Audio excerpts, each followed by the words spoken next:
जय माता दी दोस्तों। माता रानी आपकी सारी मनोकामनाएं पूर्ण करें और आप जीवन में खूब सारी तरक्की करें। इसी के साथ आज का जो वीडियो है वो मैं शुरू कर रही हूँ। दोस्तों आज की वीडियो में मैं बात करने वाली हूँ मई 2025 में सी सेक्शन के कौन कौन से शुभ मुहूर्त जो है वो होने चाहिए। कब अगर हम बच्चों का जन्म करवाते हैं तो यकीनन उन्हें राजयोग की प्राप्ति होती है। इससे पहले मैंने अप्रैल तक के समस्त वीडियो जो है वो अपने चैनल पर अपलोड कर रखे हैं। आज के वीडियो में मैं मई 2025 में सी सेक्शन के बारे में शुभ मुहूर्त जो है वो बताने वाली हूँ। उससे पहले आप सबको बता दूं कि अगर आपके जो बच्चे हैं वो नेचुरल यानी कि नॉर्मल तरीके से आ सकते हैं तो उन्हें नॉर्मल तरीके से ही जन्म करवाएं।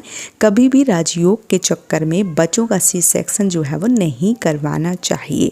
लेकिन अगर आपके सामने ऐसी स्थिति है, डॉक्टर ने आपको नॉर्मल डिलीवरी के लिए मना किया है, केवल जो बच्चे हैं वो सी सेक्शन के माध्यम से ही इस दुनिया में आ सकते हैं, तो ऐसे लोगों को सी सेक्शन जो है वो करवा लेना चाहिए।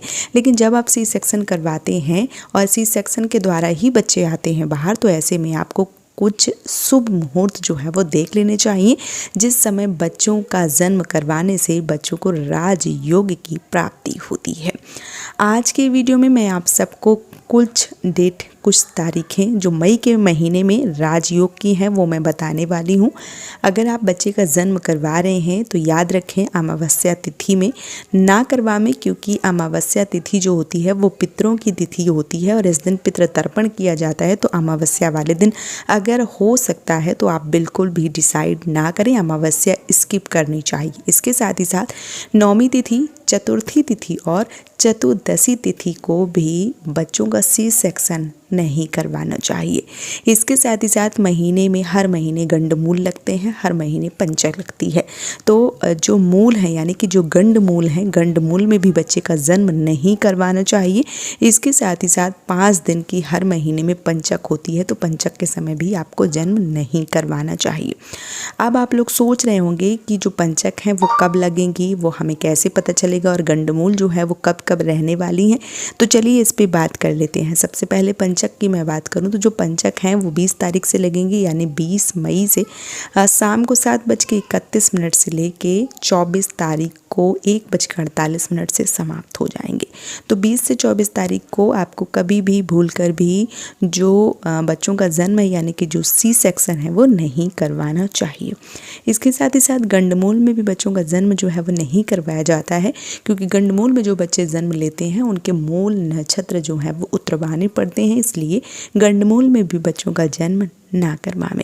गंडमूल की जो तारीखें हैं वो है 4 तारीख, 6 तारीख, 14 तारीख, 16 तारीख, 23 तारीख, 25 तारीख और 31 तारीख। इन तिथियों पर गंडमूल जो है वो लग रहा है, तो गंडमूल के समय भी बच्चों का जन्म जो है वो नहीं करवाना चाहिए।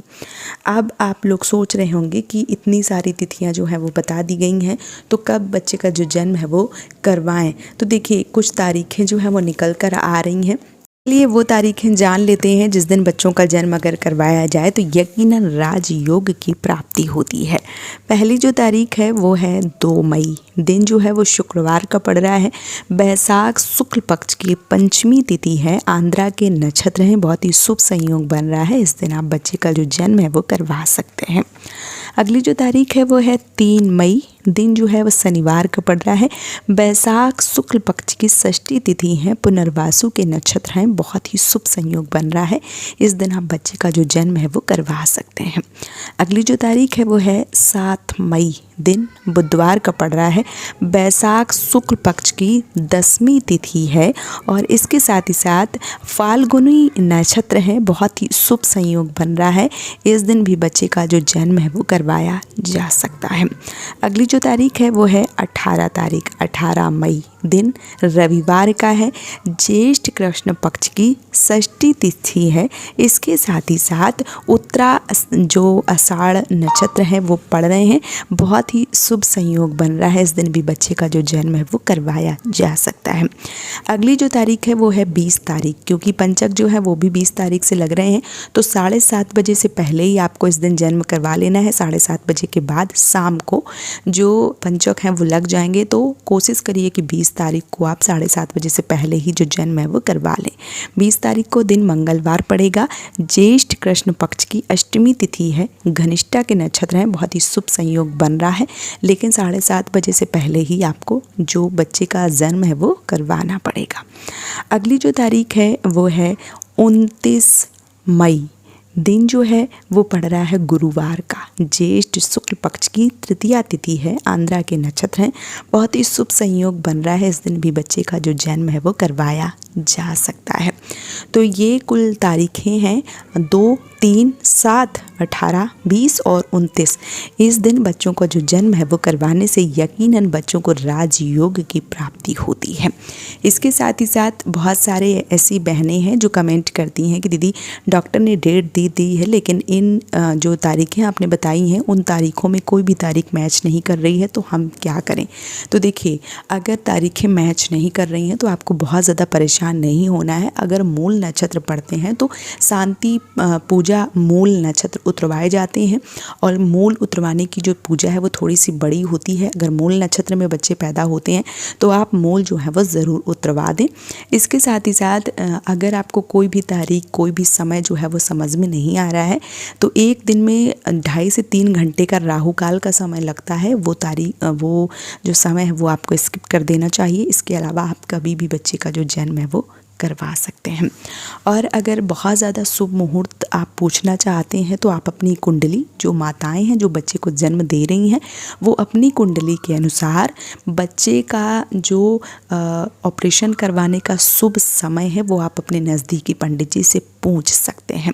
आप हमें भी कमेंट कर सकते हैं, मैं भी आप सबके प्रश्नों का जो जवाब है वो ज़रूर देती हूँ। बहुत सारी बहनें हैं जो मेरे से प्रश्न करती हैं, तो मैं उनको राहु काल का जो समय है वो बता देती हूँ कि इस समय बच्चे का जो जन्म है वो ना करवाएं।